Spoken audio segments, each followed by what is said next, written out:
Makan nasi panas-panas dengan lauk masam manis pekat ni confirm bertambah. Jom Kuali kongsi resepi mudah ayam masak nanas untuk korang cuba.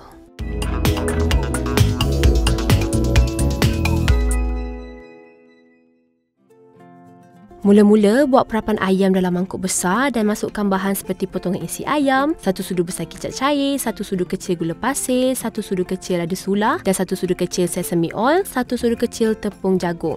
Kemudian, gaulkan rata semua bahan dan masukkan perapan dalam peti sejuk selama 30 minit. Dalam kuali besar, tuangkan 3 sudu besar minyak masak, masukkan halia yang dipotong kecil dan tumis sedikit sehingga naik bau.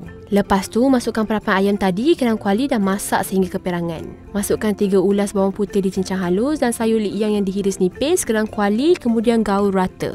Seterusnya, taburkan bawang Holland yang dipotong dadu ke dalam kuali dan gaul rata. Masukkan nanas dipotong dadu ke dalam masakan dan gaul sebati. Masukkan 2 sudu kecil sos tiram, 2 sudu kecil air sejuk ke dalam lebihan sos tadi. Masukkan 3 sudu besar sos tomato dan kacau hingga rata. Tambahkan lagi 1/4 cawan air sejuk ke dalam masakan. Perasakan dengan sedikit garam. Kemudian masukkan setengah potongan lada benggala merah. Masukkan pula setengah potongan lada benggala hijau dan gaul rata. Siap dan sedia untuk dihidang. Selamat mencuba!